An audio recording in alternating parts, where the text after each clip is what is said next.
Mari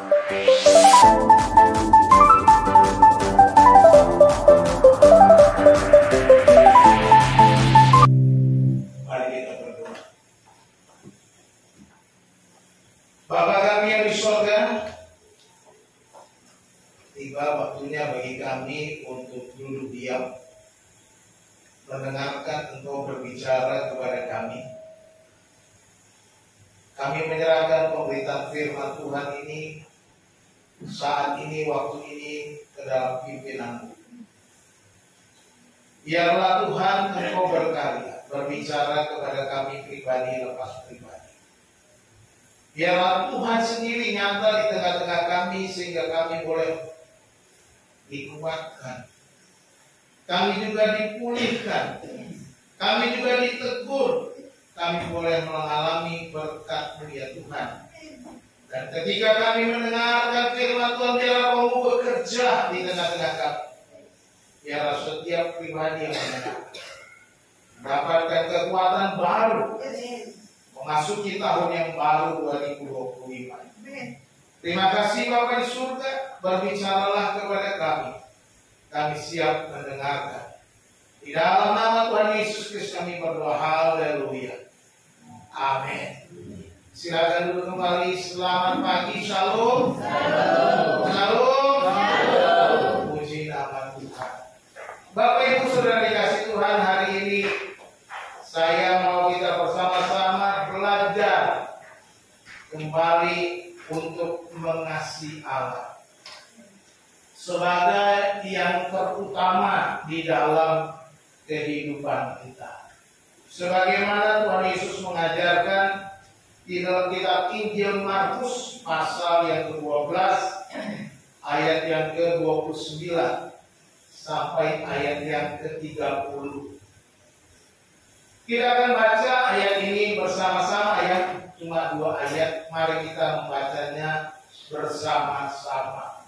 Markus 12 ayat 29 sampai 30. 1, 2, 3. Jawab Yesus, hukum yang terutama ialah, dengarlah hai orang Israel, Tuhan Allah kita, Tuhan itu Esa. Kasihilah Tuhan Allahmu dengan segenap hatimu, dan dengan segenap jiwamu, dan dengan segenap akal budimu, dan dengan segenap kekuatanmu. Amin. Kita sudah memasuki penghujung tahun 2024. Beberapa hari lagi kita akan memasuki tahun 2025 jikalau Tuhan menghendaki. Amin. Amin. Tuhan kiranya memberikan kita kesehatan dan kekuatan. Namun marilah kita semakin mengasihi Tuhan. Memasuki tahun 2025 kita tinggalkan kebiasaan-kebiasaan lama kita. Kita tinggalkan semua perbuatan-perbuatan yang tidak berkenan kepada Tuhan dan menyatakan kasih kita yang paling dalam hanya kepada Tuhan. Amin. Ada seorang petani yang sangat mengasihi Tuhan. Dia percaya akan kuasa Tuhan. Dia sangat murah hati. Waktu ketika temannya bertanya kepadanya, mengapa dia memberi begitu banyak namun tetap menjadi kaya? Temannya bertanya, kami tidak mengerti. Kelihatannya kamu memberi lebih banyak daripada kami semua, tetapi tetap lebih kaya dibanding kami, kata temannya. Lalu petani itu berkata, oh ini adalah suatu hal yang mudah dijelaskan. Kamu lihat, saya terus menyetop ke tong milik Tuhan, dan Tuhan terus menyetop ke dalam tong saya. Dan kamu tahu, Tuhan memiliki stok yang lebih besar dibandingkan saya. Jawaban yang sederhana dari seorang yang mengasihi Tuhan. Saya selalu memberi kepada Tuhan. Stok saya selalu saya isi ke tongnya Tuhan. Tetapi Tuhan juga mengisi tong saya, dan stoknya Tuhan lebih besar daripada stok saya. Dia percaya penuh akan kasih sayang Tuhan, kasih setia Tuhan, dengan tetap dia menyatakan kasih setianya kepada Tuhan dengan memberi apa yang dia miliki.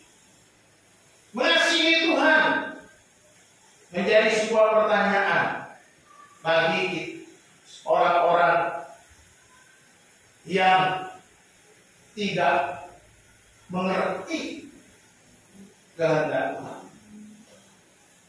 Kalau kita membaca di dalam bagian Injil yang lain, Injil Matius pasal 22, ini konteksnya sama. Ini sebelum ada pertanyaan, sebelum Yesus menjawab mengasihi Tuhan. Di dalam Matius pasal 22 dikatakan ayat 34, ketika orang-orang Farisi mendengar bahwa Yesus telah membuat orang-orang Saduki itu bungkam, berkumpullah mereka dan seorang dari mereka, seorang ahli Taurat. Dia bertanya ahli Taurat, artinya dia tahu Alkitab, dia tahu ajaran firman Tuhan. Tapi dia bertanya untuk mencobai dia. Jadi pertanyaan ahli Taurat ini, orang-orang Farisi ini untuk ngetes, mencobai Tuhan. Dia bertanya, guru, hukum manakah yang terutama dalam hukum Taurat? Dia bertanya, hukum yang mana yang terutama dalam hukum Taurat? Mungkin kita sudah hafal 10 hukum Taurat, ya. Dan Yesus menyimpulkannya di dalam hukum yang pertama itu. Seperti kita baca di dalam ayat yang Markus tadi, atau kita baca ayat selanjutnya, ayat 37 sampai 39 dalam Injil Matius. Bahwa mengasihi Tuhan menjadi hukum yang terutama dan yang pertama. Bapak Ibu yang dikasihi Tuhan, bagaimanakah seharusnya kita mengasihi Tuhan itu menjadi penting? Ada 3 cara yang Yesus ajarkan di dalam mengasihi Tuhan yang kita baca. 3 hal yang harus kita ingat supaya di tahun yang baru ini bisa kita praktekkan, bisa kita jalankan, bisa kita lakukan. Kita mengalami perubahan, bukan hanya perubahan dalam mencintai Tuhan, bisa mengalami kemurahan Tuhan seperti petani yang setia tadi. Amin.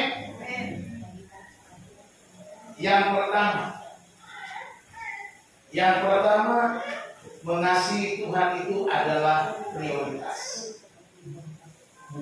Jadikan mengasihi Tuhan sebagai sebuah prioritas. Artinya dia yang pertama, dia yang terutama, dia yang terpenting di dalam hidupmu. Mengasihi Tuhan adalah sebuah prioritas. Ketika engkau bangun pagi-pagi, prioritas apa yang telah engkau buat di dalam hidupmu? Mana yang engkau lakukan? Atau di dalam pekerjaanmu, ketika engkau bekerja, engkau akan berschedule. Prioritas. Saudara bisa buat segala sesuatu yang saudara buat atau saudara rencanakan yang akan saudara kerjakan pada hari itu. Tetapi saudara, dari item yang saudara buat itu, saudara akan memilih mana yang pertama yang harus saya lakukan dalam pekerjaan saya. Menjadikan Tuhan prioritas berarti menjadikan Tuhan lebih penting dari segala sesuatunya, dan mengutamakan Tuhan, menjadikan Tuhan nomor 1 dari semua yang harus kita lakukan. Perhatikan di dalam ayat ini, hukum yang terutama. Nah, perhatikan, hukum yang terutama ialah dengarlah ini orang yang bertuhan Alkitab Tuhan itu Esa. Jadi jelas sekali hukum yang terutama itu menunjukkan bahwa mengasihi Tuhan itu adalah sebuah prioritas yang terutama.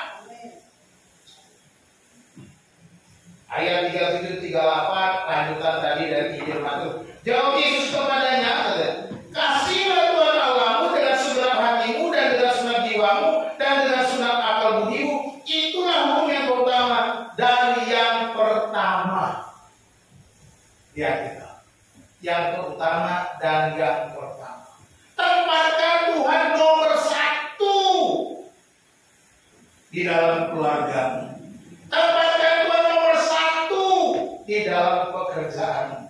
Tempatkan Tuhan nomor 1 dalam usahamu. Tempatkan Tuhan nomor 1 dalam keluargamu. Tempatkan Tuhan nomor 1 di dalam setiap segi kehidupanmu.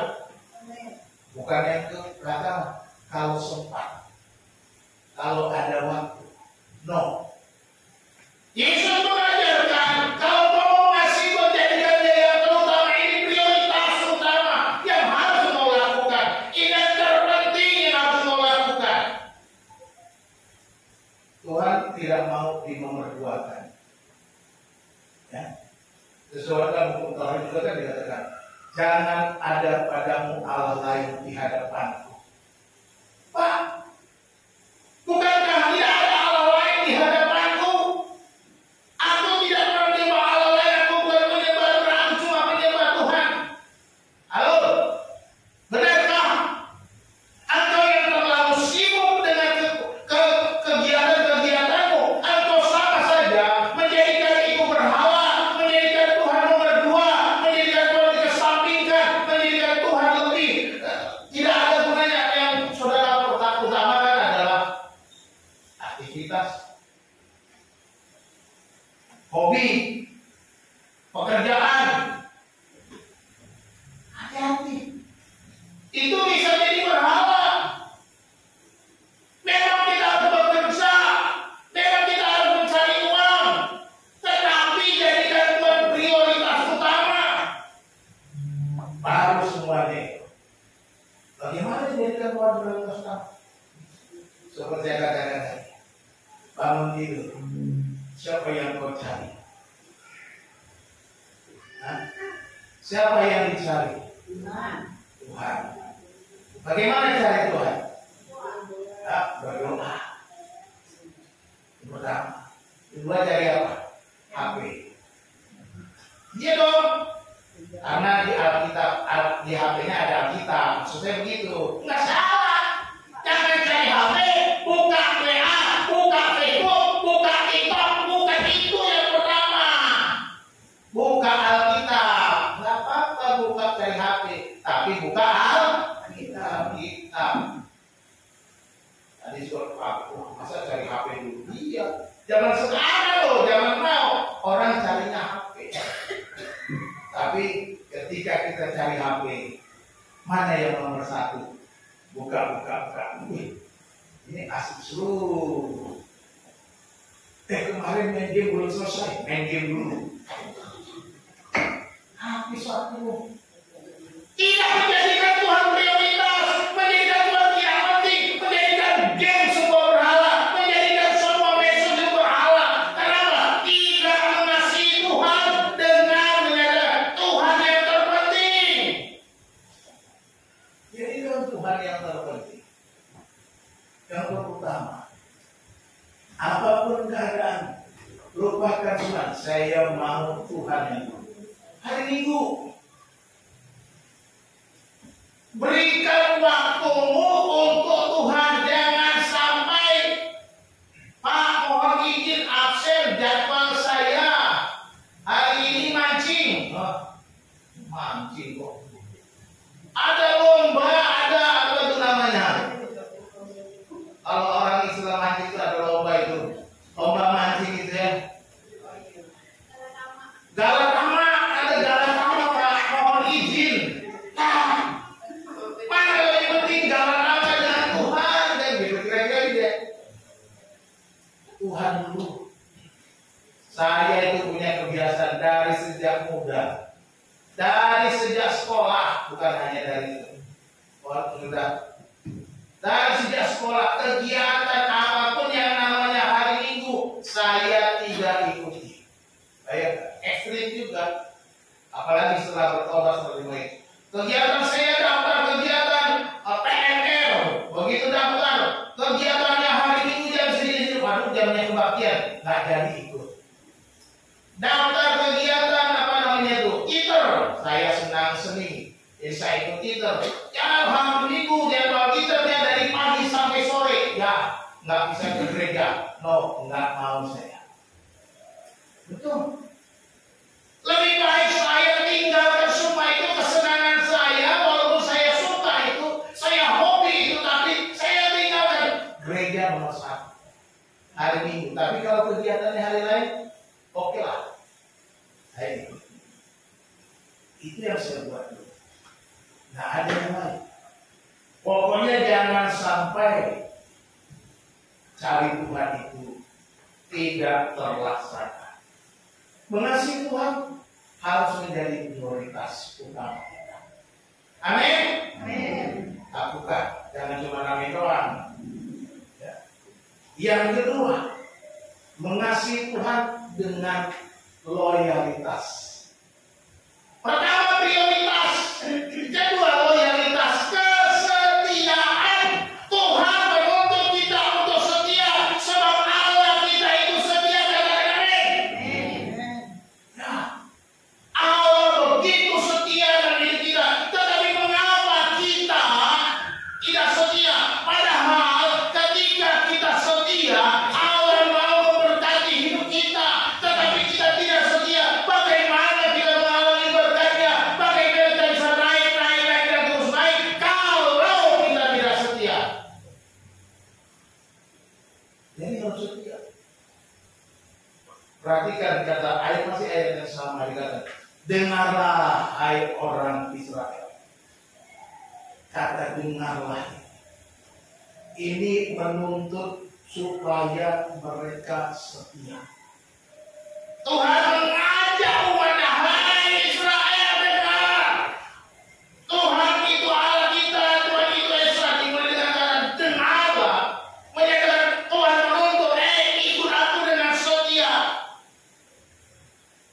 Coba baca Ulangan 6 ayat 1 sampai 4. Ulangan pasal 6 ayat 1 sampai 4.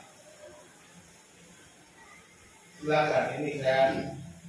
Inilah perintah, yakni ketetapan dan peraturan yang aku ajarkan kepadamu atas perintah Tuhan Allahmu untuk dilakukan di negeri kemana kamu pergi untuk mendudukinya, supaya seumur hidupmu engkau dan anak cucumu takut akan Tuhan Allahmu dan berpegang pada segala ketetapan dan perintahnya yang kusampaikan kepadamu, dan supaya lanjut umurmu. Maka dengarlah, hai orang Israel, lakukanlah itu dengan setia, supaya baik keadaanmu dan supaya kamu menjadi sangat banyak, seperti yang dijanjikan Tuhan Allah nenek moyangmu kepadamu di suatu negeri yang berlimpah-limpah susu dan madunya. Dengarlah, hai orang Israel, Tuhan itu Allah kita, Tuhan itu. Haleluya. Perhatikan di situ Tuhan berfirman kepada umatnya, kalau engkau berlaku setia, takut akan Tuhan, aku akan memberkati engkau di negerimu. Supaya lagi umurmu, supaya kau semakin diberkati. Tuhan minta supaya makin dengarlah, hai orang Israel, Tuhan itu Allah kita, Tuhan itu setia. Perhatikan pernyataan bahwa Tuhan itu Esa, pernyataan Tuhan Allah kita, Tuhan itu Esa, menunjukkan bahwa Allah kita, dia pegang janjinya, dia tidak pernah berubah, dia kekal selama-lamanya, dia hanya satu-satunya Allah yang hidup. Itu sebabnya Tuhan itu Allah kita, Tuhan itu Esa, tidak ada Allah lain seperti dia. Katakan amin. Haleluya. Allah yang kita sembah, Allah satu-satunya itu adalah Tuhan yang menuntut kita supaya kita loyal kepada, setia. Jadikan dia prioritas utama dan jadikan dirimu setia kepadanya. Karena dari sanalah berkat Tuhan mengalir di dalam hidupmu. Karena ini janjinya, umat Israel dijanjikan supaya engkau setia. Seumur hidupmu engkau dan anak cucumu takut akan Tuhan Allah dan berpegang pada segala ketetapan perintahnya. Maka dengarlah hai orang Israel, lakukanlah itu dengan setia. Di dalam ayat 3, supaya baik keadaanmu dan supaya kamu menjadi sangat banyak, seperti yang dijadikan Tuhan Allah nenek moyangmu kepadamu di suatu negeri yang berlimpah-limpah susu dan madunya. Kadang-kadang saya memperhatikan ada banyak orang Kristen berharap diberkati, berharap hidupnya semakin lebih baik, tetapi tidak punya kesetiaan, tidak punya loyalitas kepada Tuhan, manusiawi.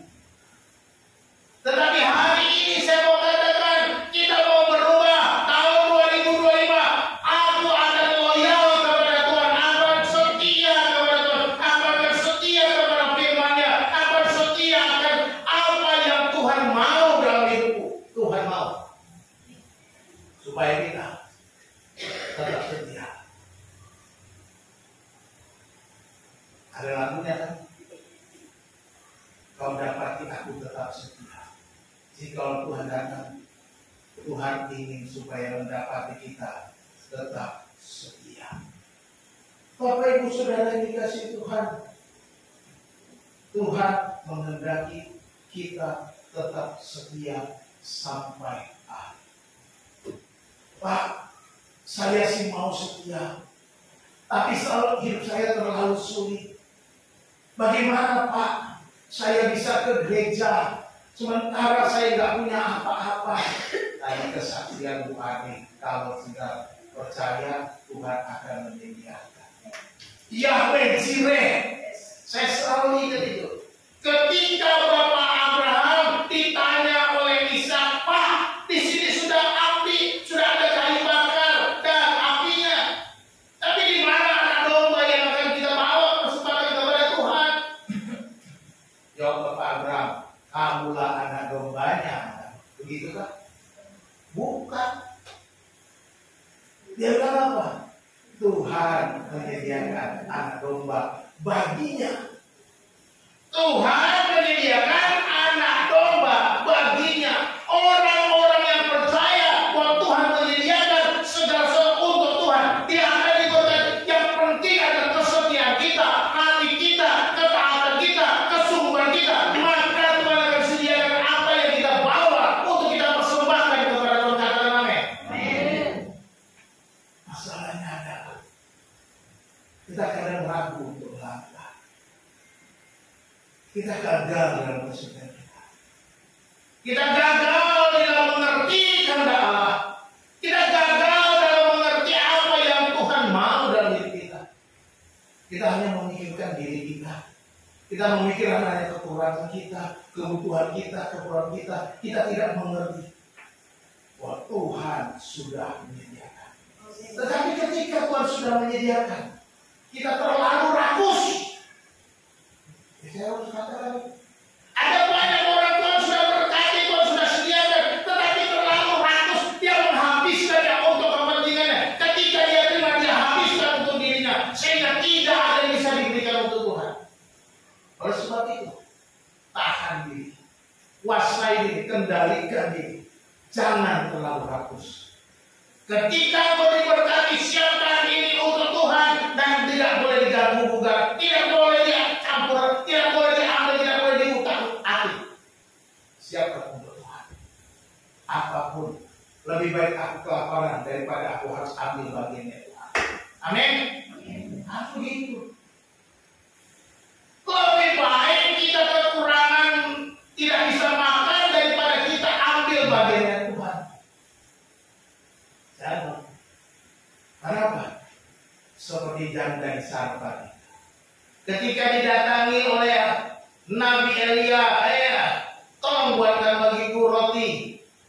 Bapak, saya baru saja mengumpulkan kayu bakar dan akan pulang membuatkan sebuah roti bundar kecil untuk aku dan anakku.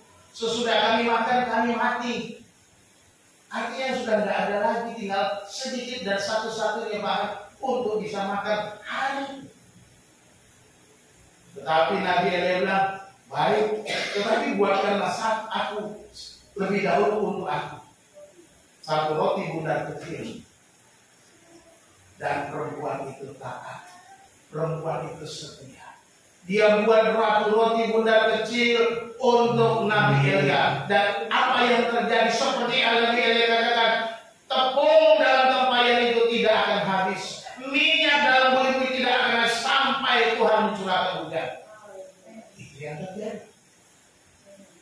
Seringkali kalau perempuan ini rakus, enak aja, gua aja belum makan, masa mau ngasih makan orang.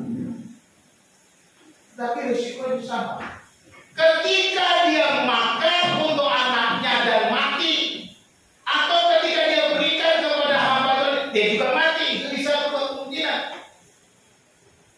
Dia memilih lebih baik aku mati daripada hamba Tuhan ini mati. Dia berikan. Dan yang terjadi adalah mukjizat, yang terjadi adalah pemeliharaan Tuhan, yang terjadi adalah kesetiaan Tuhan melakukan firman-Nya atas perempuan itu. Inilah yang harus kita lakukan. Yahweh Jireh. Tuhan menyediakan. Tuhan tak pernah lalai. Tuhan tak pernah lupa. Tuhan tahu. Tuhan yang menyediakan anak domba baginya. Ingat baik-baik. Tuhan, kalau engkau bisa bawa persembahan kepada Tuhan hari ini, karena Tuhan sudah sediakan untuk dia, bukan karena hebat, bukan karena kekuatanmu, bukan karena semua. Tuhan sudah lakukan yang terbaik untukmu. Sekarang adalah hidupmu harus nyatakan, aku mau setia kepada Tuhan. 2025 harus lebih setia kepada Tuhan. Yang ketiga, mengasihi Tuhan harus dengan totalitas. Prioritas artinya menempatkan Tuhan yang pertama. Loyalitas artinya kita harus setia kepada Tuhan, melakukan apa yang Tuhan mau. Itu tandanya setia. Yang ketiga, dengan totalitas. Perhatikan di dalam ayat ini, ayat yang berikutnya. Kasihilah Tuhan Allahmu dengan apa? Segenap hati, dan dengan segenap jiwamu, dan dengan segenap akal budimu, dan dengan segenap kekuatanmu. Kalau di Injil Matius 3 saja kekuatan yang disebutkan. Saya makanya ambil dari Injil Matius. Ada 4 dimensi keutuhan manusia yang ditekan. Segenap hati. Ini berbicara pusat kehidupan, karena firman Tuhan berkata, jagalah hatimu dengan segala kuatmu, dari situ terpancar ke ini pusat hidup kita.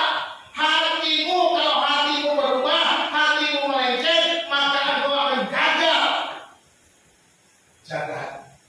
Makanya Tuhan firman Tuhan, kasihlah Tuhan dengan segenap hati. Tidak berubah hatinya. Yang pacaran, kalau hatinya bisa berubah di tengah jalan, ya, dari sana dari sini berubah dia, hati-hati. Nah, tapi kepada Tuhan, kita mungkin juga bisa di tengah jalan, dari sana dari sini nggak mau ke Tuhan lagi, karena nggak segenap hati. Jadi Tuhan mau supaya kita mengasihi dengan totalitas, segenap hati kita, segenap jiwa kita. Ini adalah manusia rohani kita. Ya. Tubuh jasmani didiami oleh manusia rohani. Jiwa itu tinggalnya di dalam tubuh. Itu jiwa. Kalau orang mati, makanya jiwanya kembali ke Bapa. Ya, jadi jiwamu, segenap jiwa, bukan hanya segenap hati, tapi juga dengan segenap jiwa, dengan segenap akal budi, pusat pikiran, apa yang saudara pikirkan, apa yang saudara di kepala saudara ini, apa yang saudara mau, saudara ini pusat pikiran. Tuhan bilang kasih Tuhan dengan segenap akal budi. Bukan hanya hati jiwa, tetapi akal budi juga. Jadi kita ada pikiran kita harus hanya memikirkan Tuhan, dan kita memikirkan Tuhan supaya kita setia memikirkan Tuhan. Di kepala kita dipenuhi dengan mengasihi Tuhan, mengasihi Tuhan, mengasihi Tuhan, mengasihi Tuhan. Tidak ada yang lain. Artinya apa? Kalau mengasihi Tuhan itu bagaimana memikirkan yang lain? No. Bukan begitu. Kalau engkau memikirkan mengasihi Tuhan, engkau akan melangkah dalam bekerja dengan baik. Karena engkau melakukannya karena mengasihi Tuhan. Amin. Kalau engkau punya usaha, engkau akan melakukan usahamu dengan baik. Karena apa? Konsepnya saya mengasihi Tuhan, maka bisnis saya akan saya jalankan dengan cara yang benar. Itu namanya mengasihi Tuhan. Pikiran kita dikuasai oleh mengasihi Tuhan, maka rumah tanggamu akan sejahtera. Kenapa? Kalau kita dalam rumah tanggamu karena mengasihi Tuhan. Tidak ada yang lain. Jadi bukan berarti mengasihi Tuhan bikin kalau saya mikirin kerja, saya mikirin makan, tetap bukan itu. Tapi segala sesuatu yang kita lakukan, yang kita pikirkan, yang kita harapkan, semuanya harus konsepnya karena mengasihi Tuhan. Itu yang kita pikirkan. Yang ketiga, dengan segenap kekuatan. Ini bicara tenaga kita. Simbah dari kesaksian. Umurnya berapa Mas sekarang Mas? 77. 78. Mau 78? 70 3 bulan lagi. Oh, 73 bulan lagi. Ya. Bulan 2 ya Pak? Bulan Maret? Bulan 3. Bulan 3 70 tahun. Tapi dengan kekuatan yang dia punya, dia mau mengasihi Tuhan. Dia memilih untuk mengutamakan Tuhan. Itu namanya dengan segenap kekuatan, dengan kerentaan, dengan kelemahan-kelemahan yang dia alami. Tapi itulah kekuatan yang dia punya untuk mengasihi Tuhan. Kita yang muda-muda harusnya malu kalau kita melupakan Tuhan, mengabaikan Tuhan, menampakkan Tuhan nomor kesekian, menampakkan Tuhan tidak ada apa-apanya. Tetapi di sini Tuhan katakan, kasihlah Tuhan dengan segenap kekuatanmu. Apa saja kau lakukan karena kau mengasihi Tuhan. Layanilah Tuhan karena kau mengasihi Tuhan. Karena dengan kekuatan kita melayani Tuhan. Amin. Dengan kekuatan kita melakukan pekerjaan-pekerjaan Tuhan. Dengan kekuatan kita bisa menyatakan kebaikan Tuhan. Dengan kekuatan kita. Ini yang dikatakan. Dengan segenap hati, segenap jiwa, segenap akal budi, segenap kekuatan.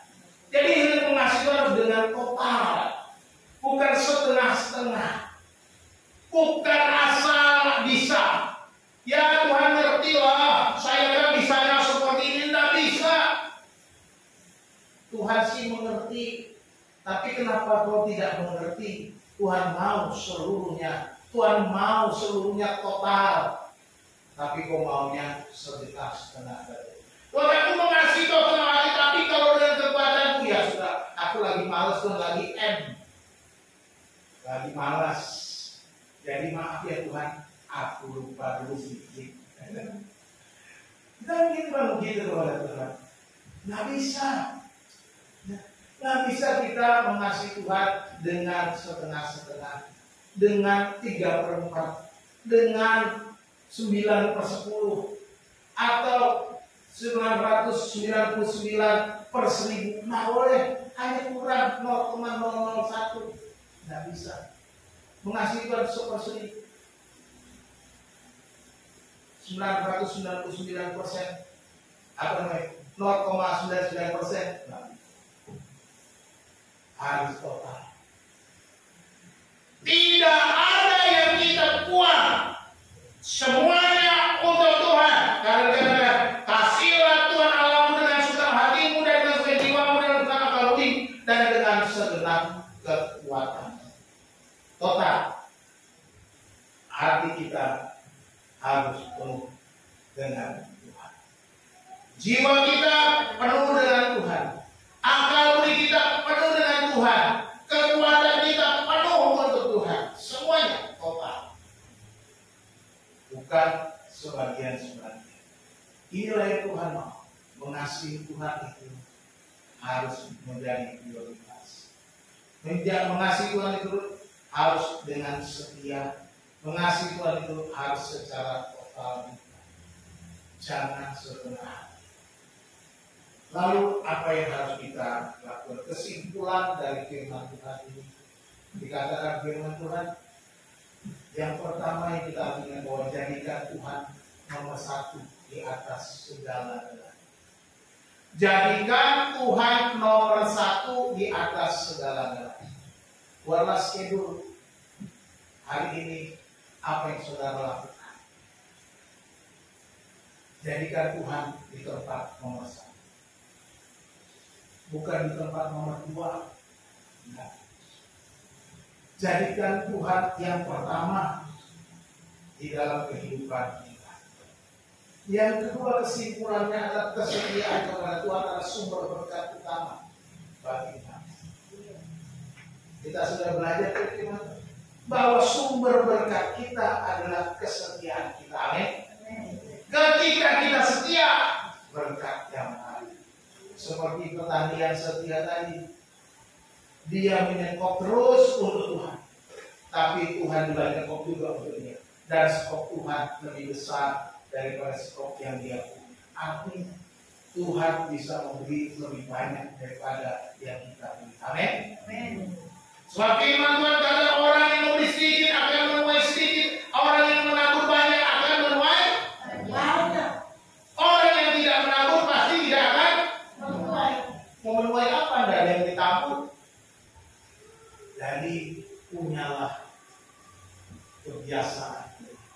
Setialah melakukan firman Tuhan. Jangan lupa melakukan firman Tuhan. Setia, taat. Yang ketiga kesimpulannya, jangan mengasihi Tuhan dengan setengah hati atau kalau ada waktu. Kalau sempat ya, kalau ada waktu ya, maaf Pak, hari ini saya nggak ada waktu. Banyak orderan. Berdoalah supaya semua orderanmu tidak jatuh pada jam ibadah. Tapi saya sarankan kalau jam ibadah di gereja ini, saudara ada kegiatan, nah, saudara cari jam lain di gereja lain. Ya, jangan sampai lupa. Tapi jangan keenakan lah, cari gereja lain enakan sama di situ terus lupa di sini. Boleh.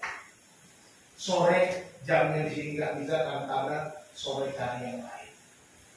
Boleh nggak? Boleh. Tapi carilah gereja yang baik. Gereja yang mengajarkan firman Tuhan, bukan gereja yang hanya mengajarkan motivasi-motivasi. Benar, firman Tuhan memotivasi kita, tetapi firman Tuhan harus diajarkan. Kebenaran harus diajarkan, bukan hanya sekedar memotivasi saudara, tapi nggak ada isi firman Tuhan.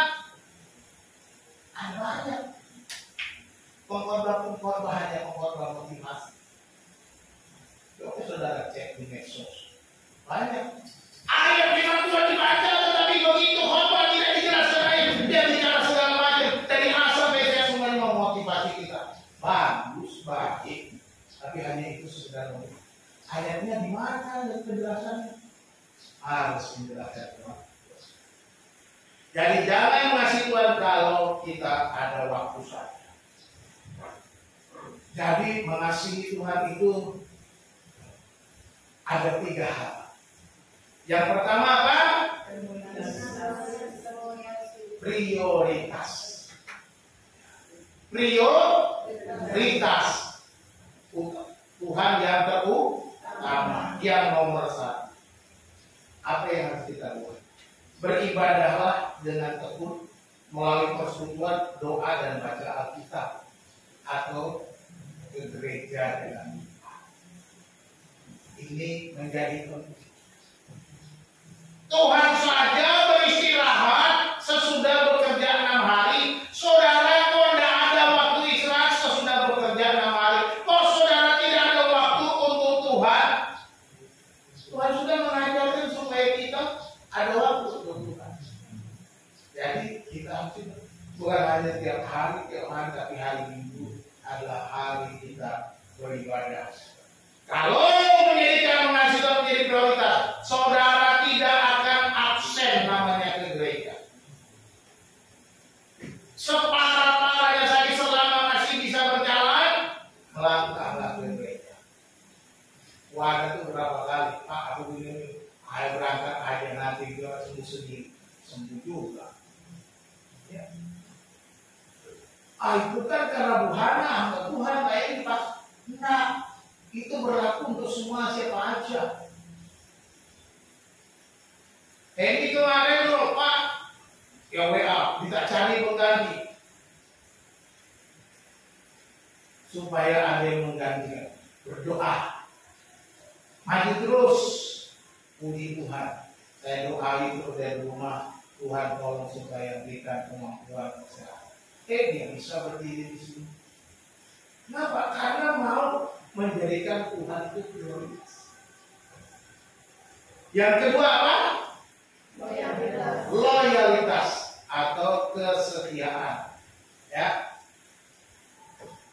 Apa yang harus kita buat dalam loyalitas? Pertama, lakukanlah firman Tuhan dengan setia dan alami kebenaran setiap hari. Lakukan firman Tuhan dengan setia dan alami berkat Tuhan. Kebenaran firman Tuhan yang saudara alami. Jadi berulang-ulang saya katakan, jangan hanya mendengar firman tapi nggak mengalami firman Tuhan. Mengalami firman Tuhan, melakukan, mempraktekkan. Ya, salah satunya itu pertemuan. Jangan lupa. Itu kan salah satu. Itu hanya bagian kecil. Tapi kalau kita yang sekecil ini saja, baru 1/10 aja sudah berat. Bagaimana Tuhan minta semuanya? Bagaimana kalau Tuhan minta, semua yang kau dapat bulan ini kasih untuk aku, bagaimana? Bisa nggak Tuhan tiba-tiba minta semua yang kita terima untuk? Bisa saja Tuhan bicara. Saya pernah mengalami gitu sama Tuhan. Pulang pelayanan, dapat amplop, pergi kunjungan orang sakit, orang di rumah sakit, orang yang nggak bisa pulang. Akhirnya, kenapa nggak pulang? Masih kurang duitnya. Saya buka amplop saya, berapa kurangnya? 300.000. Saya buka, pas banget. Nah ini, pergi kau pulang ke rumah karena uangnya sudah cukup. Artinya semuanya, Tuhan minta semuanya, ya semua.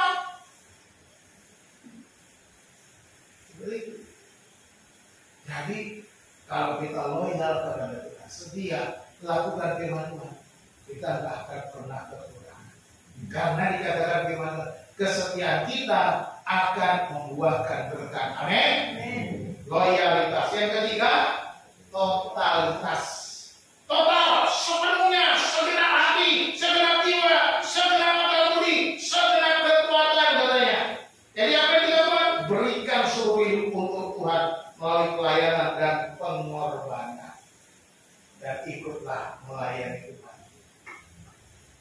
Jangan suruh melayani yang lain aja Pak, nanti saya, nanti tasok. Nggak jadi gara-gara tasok. Jangan tunggu nanti. Anak muda, mari melayani Tuhan. Sebentar Pak, saya masih kuliah. Nanti kalau saya sudah lulus, saya akan melayani Tuhan. Begitu, anak muda, mari melayani Tuhan. Sebentar Pak, saya belum bekerja. Kalau saya bekerja nanti saya melayani Tuhan. Begitu sudah bekerja, mari anak muda, mari melayani Tuhan. Sebentar Pak, saya belum mendapatkan gaji yang baik. Nanti kalau gaji saya sudah lebih baik, saya akan melayani Tuhan. Anak muda, mari melayani ketika gajinya sudah bagus. Sebentar Pak, masih ada keperluan lain yang harus saya lakukan. Saya terlalu sibuk. Akhirnya anak muda ini semakin tua dan sakit-sakitan. Ketika ia sakit-sakitan, dia ingat sang pendeta berkata dari sejak muda, sejak masih kuliah, mari melayani Tuhan. Dia selalu berkata, nanti. Lalu dia ingat, Tuhan, ampuni saya Tuhan. Saya mau melayani Tuhan, sembuhkanlah aku Tuhan. Dan dia panggil pendeta. Dan dia bilang, Pak Pendeta, berdoalah untuk saya. Saya siap melayani Tuhan sekarang kalau saya sudah sembuh. Lalu pendeta bilang, anak muda, ketika engkau kuat, ketika hidupmu makmur, ketika hidupmu begitu luar biasa, kau tidak mau melayani Tuhan. Tetapi ketika engkau sekarang, engkau memberikan sisa-sisa hidupmu untuk Tuhan. Maaf, Tuhan tidak mau yang sisa. sedihlah orang. Jangan berikan hidupmu yang sisa kepada Tuhan. Sekarang waktunya secara total, selagi aku kuat, selagi aku hidup, aku mau menyerahkan hidupku secara total untuk melayani Tuhan. Ini yang harus kita lakukan. Bukan nanti. Tunggu aku begini, tunggu aku begitu. Kalau kita punya prinsip begitu, akan datang waktunya Tuhan tidak mau pakai kita. Jadi kita sudah rentah, kita sudah tidak berdaya. Apa yang kita lakukan? Kita nggak bisa nyanyi lagu seperti lagu hidup ini adalah kesempatan. Bila saatnya nanti ku tak berdaya lagi, hidup ini sudah jadi berkat. Dan saya nyanyi begitu. Bila saatnya nanti ku tak berdaya lagi, hidup ini tak tahu jadi apa. Akhirnya apa? Karena tak berdaya lagi, tidak berguna. Hidup ini tidak jadi berkat. Selama hidupnya tidak jadi berkat, sudah tidak berdaya, baru mau melakukan yang terbaik, Tuhan. Terlambat. Yang terbaik itu mengasihi Tuhan dengan segenap hati, dengan segenap jiwa, dengan segenap akal budi, dengan segenap kekuatan. Bukan nanti tunggu tak kuat lagi. Kiranya Tuhan memberkati kita. Amin. Kita berdoa.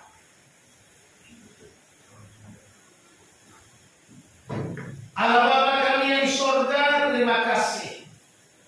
Kami boleh belajar pagi hari ini untuk mengasihi. Ampuni kami jikalau kami kurang mengasihi Tuhan. Kami tidak menempatkan Tuhan yang pertama dalam hidup kami. Kami tidak setia di dalam perjalanan hidup kami. Dan kami tidak sungguh-sungguh secara penuh mengasihi Engkau. Ampuni kami Tuhan. Hari ini kami mau hidup kami berubah. Kami mau Tuhan berkarya di dalam hidup. Pakai kami memasuki tahun 2025 ini. Kami mau hidup yang lebih baik agar Tuhan pakai kami. Terima kasih. Terima kasih Yesus, ini hidup kami. Mari kita angkat pujian kita. Hidup ini adalah kesempatan. Saya mau saudara merenungkan lagu ini dengan baik.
Ketika kau mendengar firman, dengarlah hai Israel, Tuhan itu Allah kita, Tuhan itu Esa. Dengarlah hai umatku, Tuhan itu Esa, Tuhan itu Allah kita. Dia Allah yang setia bagi kita. Tidak ada Allah lain selain Dia. Dengan demikian, kalau tidak ada yang lain, jangan jadikan Dia nomor kesekian. Jadikan Dia yang pertama dalam hidup. Dengan kesetiaanmu, dengan segenap jiwamu sepenuh hidupmu, mengasihi Tuhan. Hari ini, jika ada di antara saudara yang mau didoakan, saudara angkat tangan, katakan Tuhan, aku mau diperbarui. Haleluya. Haleluya. Tuhan, aku mau mengalami berkat-berkat. Tuhan, aku mau menjadikan Tuhan nomor satu. Tuhan, aku mau setia. Tuhan, aku mau sepenuhnya mengasihi Kau. Tidak ada yang lain selain daripada Tuhan. Haleluya. Haleluya. Masih ada lagi jangka. Saya mau berdoa untuk saudara. Tuhan mau menjaga saudara, membuat hidup saudara. Di tahun 2025 saudara mengalami berkat yang terus mengalir. Dan saudara akan naik, dan Tuhan akan mengangkat kau terbalik. Haleluya. Bapa di dalam surga, Engkau melihat tangan-tangan yang terangkat. Engkau melihat hati mereka ya Bapa, dalam nama Yesus. Hamba berdoa supaya Engkau Tuhan jamah setiap pribadi, menolong setiap orang yang tangannya terangkat berserah kepadamu, mengalami supaya ada pemulihan, ada pembaharuan, ada kehidupan yang lebih baik di tahun 2025. Tuhan memberkati hidupnya, memberkati rumah tangganya, memberkati usahanya, memberkati keluarganya ya Tuhan. Jadikan kami orang-orang yang mengasihi Engkau dengan sungguh-sungguh. Terima kasih Tuhan. Terima kasih Yesus. Terima kasih Bapa. Silakan turun tangan. Bapa yang baik. Terima kasih untuk hadirat. Terima kasih untuk kebaikan Engkau yang sudah berfirman. Biarlah Engkau terus berfirman kepada kami, supaya kami melangkah di tahun yang baru dengan hati yang baru. Dan kemuliaan Tuhan nyata dalam hidup kami. Terima kasih Tuhan, kami tolak segala kuasa-kuasa iblis, kuasa setan. Sekalipun di antara mereka yang tidak mau mengangkat tangan, tapi kami percaya hati mereka sama mengasihi Engkau. Dan Kau menjaga seluruh kawanan ini Tuhan, di dalam nama Yesus. Jauhkan dari segala pencobaan dan segala kuasa iblis setan roh jahat. Jauhkan dari segala celaka mara bahaya. Jauhkan dari segala orang-orang yang membenci, mau menghalangi, mengganggu kehidupannya. Di dalam nama Yesus.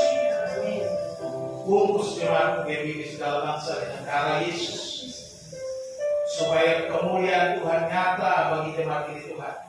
Dan Engkau menyatakan hadirat ketika kami sujud. Terima kasih Tuhan. Hamba berhenti berbicara Bapa. Biarlah Roh Kudus terus berbicara untuk kami, mengingatkan kami, menolong kami supaya kami terus bertumbuh dan berkembang. Terima kasih Tuhan. Segala puji syukur kami ajarkan kawan. Terimalah doa kami yang kami naikkan di dalam nama Tuhan Yesus Kristus Juru Selamat kami. Semua yang percaya katakan Amin. Haleluya.